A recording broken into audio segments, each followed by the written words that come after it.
देखिए इन 70 सालों में जब से कांग्रेस का राज आया है, हम लोगों ने क्या पाया है?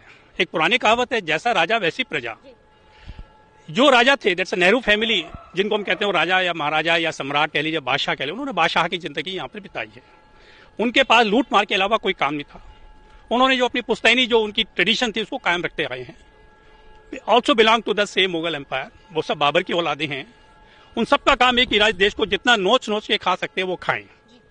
इसी तरह से उनके संरक्षण के अंदर जितना कम्युनिस्ट मीडिया है, जिहादी मीडिया है, और ये कम्युनिस्ट जिहादी जो हैं जिन्होंने अभी अमेरिका के अंदर इतना तहलका मचा रखा है, एक छोटे से एक ऑफेंस के ऊपर, ठीक है पुलिस वालों ने एक्सेस की है और उस केस में प्रेसिडेंट ने ऑलरेडी उन 5 जो डिसमिस थे उनको डिसमिस भी कर दिया है और उसके खिलाफ मर्डर का चार्ज भी कर दिया है। When the state has taken such a severe step, there was no need of any demonstration और एनी राइटिंग और any destruction of public property. तो वो चाहते हैं इस देश के अंदर भी इसी तरह से एक बना लें उठा करके, जिसके अंदर है जिहादी और कम्युनिस्ट हैं, और क्योंकि उनका पर्पस क्या है, the purpose behind is to attack the sovereignty of this country. उनका और कोई मकसद नहीं है। They don't want that India should become a power in this universe. वो जो मोदी जी चाह रहे हैं कि वी शुड रीगेन, जब हम कहते हैं हिंदुस्तान सोने की चिड़िया है, उनको ये बिल्कुल हजम नहीं हो रहा है कि किसी तरह से अगर मोदी इसको एक लोहे की चिड़िया बना दे या एक सिल्वर की चिड़िया बना दे, और सोने की चिड़िया सुनते हैं उनके नाक में बिल्कुल इतना ज्यादा उनके बेहोशी आ जाती है, पूछिए मत। तो एक यही कारण है कि वो जितने भी आपके कम्युनिस्ट हैं उनका एक ही मकसद है, they always believe in anti national activities and anti Hindu activities. तो जो इनके मांग उठ रही है कि यूपा को या अनलॉफुल प्रिवेंशन एक्ट 1967 इसको स्क्रैप किया जाए। What power they have got once the act has been legislated by the parliament and it has been approved by the Supreme Court not once, twice, thrice, in many cases since its inception 1967. Who are they?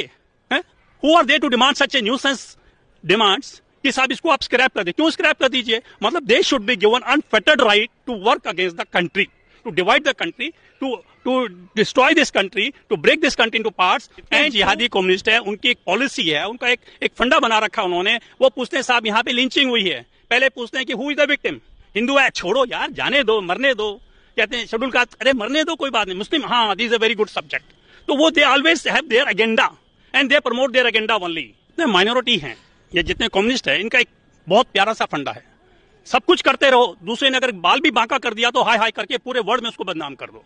They have got unfettered right. अब देखिएगा, विराट कोहली है, उनकी Mrs Anushka, उन्होंने एक web series बनाई है पाताल लोक में, जिसमें उन्होंने पूरी की पूरी कोशिश करी किसी तरह हिंदू धर्म को तोड़ दिया जाए। एक कुतिया का नाम सावित्री रख रहे हैं, जिसको हम सती सावित्री करते हैं, which is it's emblem for every Indian girl.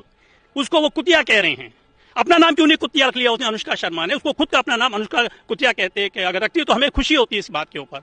उसके बाद देखिएगा आप, विराट कोहली वो उसको सपोर्ट कर रहा है।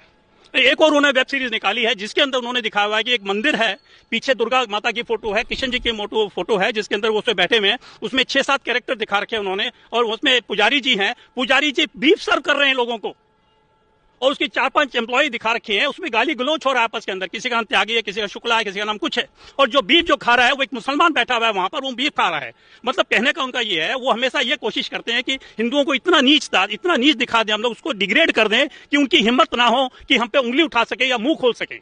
दे think that Hindus are their bonded labours, जो इन्होंने मुगल्स के टाइम पे था कि वही चाहते थे कि हिंदू कुछ ना बोले, हम उसको 10 कोड़े मारे, 20 कोड़े मारे, 100 कोड़े मारे, वो ये ना कहें कि भाई भैसा और मत मारो, मैं बहुत चोट लग रही है, and what right you have got to beat me like this. इतनी पावर उनके अंदर नहीं होनी चाहिए। तो पैंडेमिक है, that was a creation of the communist country.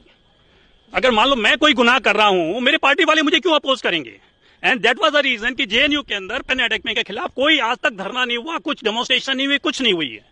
उनकी सारी डेमोन्स्ट्रेशन, धरना जो उन्होंने वहां पर बना रखी जगह जहां वो करते हैं, वो सिर्फ एक मकसद होता है, किसी तरह से हिंदू इशू को, जैसे वो मान लीजिएगा आपका रावण है, रावण की पूजा करते हैं, भस्मासुर है, भस्मासुर की पूजा करते हैं, और हमारी दुर्गा माँ जो है उसको उसके विकृत रूप बना करके उसको डिस्कार्ड करते हैं, भस्मासुर की पूजा करते हैं, मनुस्क्रिप्ट को जलाया जाता है वहां पर। वो कहते हैं हिंदू जो है सिर में अपने मांग में सिंदूर क्यों लगाती है, घूंघट क्यों उतारती है, और अपने पति के पैर क्यों पकड़ती है। ऐसे ऐसी चीजें वहां पर पब्लिकली की जाती है, जिस तरह से लोगों का हिंदुत्व के ऊपर विश्वास उठ जाए और लोग वो उन्हीं की राह पर चल के कम्युनिस्ट अपना लें। अब वही बात देखिए, अब जितने हमारे कथावाचक है उन्होंने भी वही ट्रेंड पकड़ी हुई है। इन सबको मोटा पैसा मिलता है हलाल के थ्रू। जितने भी तुम्हारे ये एनजीओस हैं, इस्लामिक ब्रदरहुड के, आईएसआईएस के जो है, दे आर देयर एजेंट। और वहां देख लीजिए, बॉलीवुड में देख लीजिए, everybody is trying to convert this Hindu from their religion to a pseudo secular and from pseudo secular to either Christianity और टू कम्युनिस्ट और टू इस्लामिक।